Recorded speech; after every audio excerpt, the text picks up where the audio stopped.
Toute page de vente, c'est une mécanique de précision, hein, et aujourd'hui, on va décortiquer l'une d'entre elles, la machine à clics. Le but du jeu, attention, c'est pas de juger le produit, non, c'est de démonter son moteur, de comprendre comment il est fait pour nous convaincre pièce par pièce. Alors tout part d'une promesse, d'une question qui vise pile là où ça fait mal pour quiconque a un projet en ligne. Le trafic, c'est le nerf de la guerre, on est d'accord? Mais du trafic main libre, ah là on parle du rêve absolu. C'est l'hameçon parfait pour attraper l'attention tout de suite. Allez, on se met en mode analyse. On met de côté la question de savoir si le produit marche ou pas, et on se concentre à fond sur la psychologie de vente. Comment les arguments s'enchaînent pour nous amener petit à petit vers le bouton acheter. C'est parti pour une dissection marketing. Alors, voilà le plan de match. On va suivre les 5 grandes étapes de cet argumentaire. On démarre avec la promesse, on enchaîne avec la preuve, puis on regarde l'offre, les bonus, et on termine avec les garanties. Un tunnel de vente super classique qu'on va explorer ensemble maintenant. Première étape donc, la promesse, ça c'est vraiment le cœur du réacteur. C'est l'idée qui doit en à peine quelques secondes nous accrocher et ne plus nous lâcher.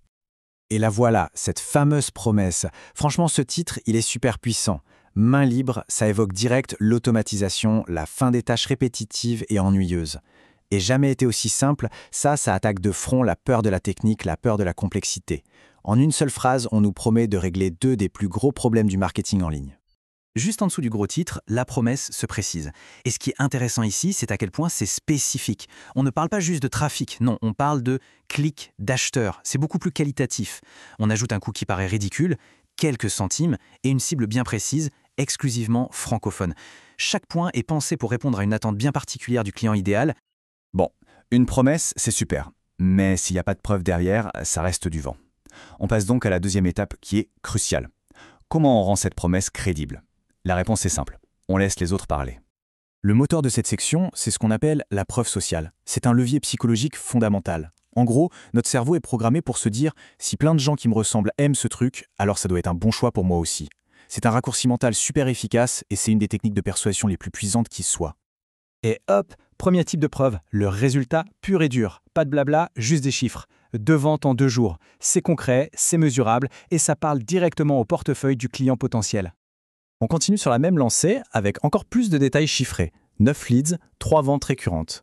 Et là, c'est très malin, on ne montre pas juste un succès ponctuel, mais la possibilité d'avoir des revenus stables qui reviennent tous les mois. Ça renforce l'authenticité et ça donne une vision beaucoup plus large de ce qui est possible. Et là, attention, la stratégie change un peu.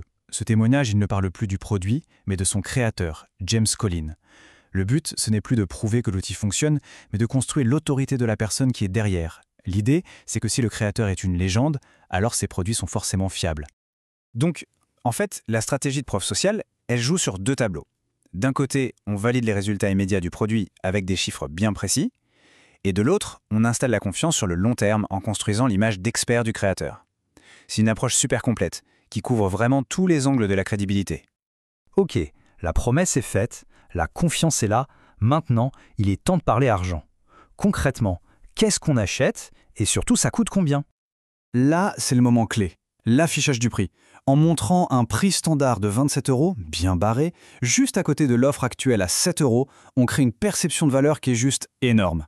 L'affaire n'est plus « ça coûte 7 €, mais waouh, j'économise 20 € tous les mois ». Ça change complètement la façon dont on perçoit l'offre. Et c'est pas fini, l'écosystème propose habilement 2 options. D'un côté, la machine à clics, un abonnement pour un flux de trafic continu. De l'autre, le trafic de James, un achat unique pour juste tester. C'est une façon très intelligente de s'adresser à la fois à la personne curieuse mais prudente et à celle qui est déjà prête à s'engager. L'offre est bonne, le prix a l'air correct. Comment faire basculer la décision finale? Eh bien, en ajoutant de la valeur, beaucoup de valeur, au point de dire non semblerait presque irrationnel. C'est le rôle des bonus. Alors, qu'est-ce qu'on a comme bonus? Il faut bien noter qu'ils ne sont pas choisis au hasard, hein. Ce ne sont pas des gadgets inutiles. Ce sont des outils qui sont conçus pour aider à avoir encore plus de succès avec le produit principal. La logique est simple. Si le client réussit mieux, il aura l'impression que l'offre a encore plus de valeur. Et pour que cette valeur soit bien claire, indiscutable, on met un prix dessus. Le premier bonus est affiché à 49 €. Tout d'un coup, ce n'est plus un simple PDF, ça devient un vrai produit tangible. Et on enchaîne avec le second à 29 €. On sent bien comment la valeur est en train de s'empiler là. Le déséquilibre entre ce qu'on paye et ce qu'on reçoit devient de plus en plus flagrant. C'est la technique classique de ce qu'on appelle l'empilement de la valeur. L'équation finale est super simple. Pour 7 €, on reçoit l'offre principale déjà remisée, plus 78 € de bonus. À ce stade, on se dit presque que c'est trop beau pour être vrai. Et justement, quand une offre a l'air trop belle, le doute commence à s'installer. C'est là qu'arrive la toute dernière étape de l'argumentaire, la neutralisation du risque. Il faut rassurer et enlever toute peur. L'argumentaire, il est malin. Il pose directement la question que tout le monde se pose en secret. En l'adressant de front, on montre qu'on comprend l'hésitation du client et surtout qu'on a une réponse toute prête. C'est une super façon de désamorcer l'objection. Et la réponse, la voilà. Une garantie de remboursement en béton. Les mots « sans discussion » sont absolument essentiels ici. Ils signifient que le risque est entièrement transféré du client au vendeur. L'acheteur n'a plus rien à perdre à essayer, puisque la porte de sortie est grande ouverte. Et pour finir, un point fascinant, les règles strictes. En interdisant fermement certains types de contenus, avec une sanction radicale, le bannissement à vie, la plateforme se positionne comme un endroit de qualité. Et paradoxalement, cette sévérité rassure les clients sérieux. C'est un filtre qui renforce l'image de marque. Au final, on voit que cette machine à clics est bien plus qu'une simple offre. C'est un parcours psychologique calculé à chaque étape. De la promesse initiale à la garantie finale, chaque élément est conçu pour transformer le doute en confiance et l'hésitation en action. Une belle leçon de marketing qui nous rappelle que ce qu'on vend est souvent moins important que la manière dont on le vend.